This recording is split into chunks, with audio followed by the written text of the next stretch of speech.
السلام علیکم۔ آج کی ویڈیو میں آپ کو بتانے جا رہا ہوں ایک ایسے مطلع کے بارے میں جس میں شاعر اپنا نام استعمال کرتا ہے، تخلص استعمال کرتا ہے۔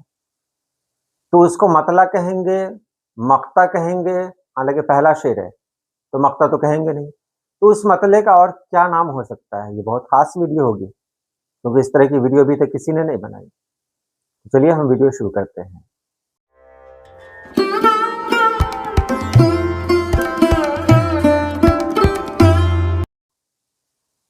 شاعری میں عام طور پر جو مطلع ہوتا ہے وہ مطلع شاعری کا تعارف ہوتا ہے، اس تخلیق کا یا اس غزل کا تعارف ہوتا ہے۔ میں نے پچھلی ویڈیو میں کہا تھا کہ اگر مطلع نہیں ہے کسی بھی غزل میں تو غزل کے قوافی کیا ہیں اس پر مطلب الجھن ہو جاتی ہے کہ آخر حرف روی کس کو بنایا گیا، کون سا طریقہ اپنایا گیا، کیا ہے کیا نہیں ہے۔ اس لیے مطلع جو ہوتا ہے وہ مطلع اعلان ہوتا ہے کہ اس غزل میں ہم کو قافیہ یہ رکھنا ہے، ردیف یہ رکھنی ہے، تو اس کا اعلان کیا جاتا ہے۔ مطلع خوبصورت ہونا چاہیے، جو پچھلی ویڈیو میں نے آپ کو بتایا بھی، خوبصورت مطلع ہو، کیونکہ مطلع اگر خوبصورت ہے پوری غزل کی طرف لوگوں کا دھیان چلا جائے گا۔ لیکن اگر مطلع ہی کمزور ہے تو اس کو مطلع برائے مطلع کہتے ہیں، تو ایسے میں لوگوں کی نظر وہاں نہیں جائے گی، مطلع پڑھ کے ہی چھوڑ دیں گے۔ رنجش ہی سہی دل ہی دکھانے کے لیے آ پھر سے مجھے چھوڑ کے جانے کے لیے آ۔ کتنے اچھے انداز میں کہا ہے احمد فراز نے۔ یا پھر دل میں ایک لہر سی اٹھی ہے ابھی، ناصر کاظمی کا مطلع ہے۔ کوئی تازہ ہوا چلی ہے، کتنا اچھا مطلع ہے۔ اب غالب کی بات کریں تو غالب کہتے ہیں دل ناداں تجھے ہوا کیا ہے، آخر اس درد کی دوا کیا ہے۔ اور بھی جتنے بڑے بڑے شاعروں کے پاس جائیں گے، میر مومن خان مومن کے پاس چلیے، وہ کہتے ہیں وہ جو ہم میں تم میں قرار تھا، تمہیں یاد ہو کہ نہ یاد ہو، وہی یعنی وعدہ نباہ کا، تمہیں یاد ہو کہ نہ یاد ہو۔ تو اس طرح جہاں بھی ہم جائیں گے دیکھیں گے مطلب بڑا خوبصورت ہے۔ اب میں ٹاپک پر آ رہا ہوں کہ اگر مطلع میں شاعر نے اپنا نام استعمال کیا تو کیا وہ مطلع ہی رہے گا یا بدل جائے گا؟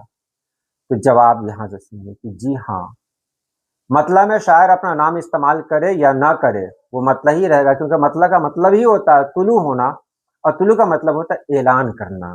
دیکھیے یہ لفظ جو میں استعمال کر رہا ہوں وہ پہلی بار استعمال کر رہا ہوں اور اپنی طرف سے استعمال کر رہا ہوں۔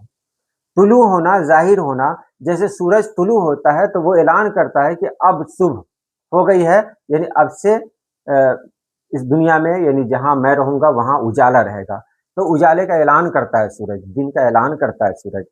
تو مطلع کا مطلب ہوتا ہے پوری غزل کا اعلان کرنا، پوری غزل کا تعارف پیش کرنا۔ تو اس میں شاعر اپنا نام استعمال کرے یا نہ کرے وہ مطلع ہی کہلائے گا، اس میں کسی طرح کی کوئی تبدیلی نہیں ہوگی۔ اس میں تخلص ہو یا نہ ہو وہ مطلع ہی رہے گا، کیونکہ اس کی جو تعریف ہے دونوں مصروں میں قافیہ اور ردیف کی موجودگی پر مبنی ہے، تخلص کی موجودگی یا غیر موجودگی پر مبنی نہیں۔ مطلع کا تعلق تخلص والے شعر سے نہیں ہے، مقطع کا تعلق ہے۔ اگر کسی شعر میں اور وہ شعر آخر میں آئے، اس میں شاعر اپنا نام استعمال کر دے تو وہ مقطع ہے۔ مقطع قطع سے یعنی کاٹنا، توڑنا، ہٹانا، یعنی الگ کرنا، قطع تعلق اسی سے بنا ہوا ہے۔